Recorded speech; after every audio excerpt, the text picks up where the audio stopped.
You're watching Saba TV. Kile Diamond Platnumz amekifanya pale London akijaifanya na msanii mwingine kutoka hapa East Africa. Diamond Platnumz ameweza kujaza uwanja ambao uko na uwezo wa kubeba watu 5,000. Watu wakajaa mpaka wakafurika.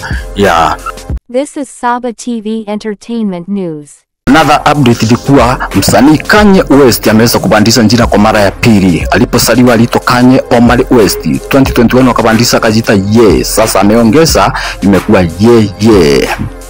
This is Saba TV Entertainment News.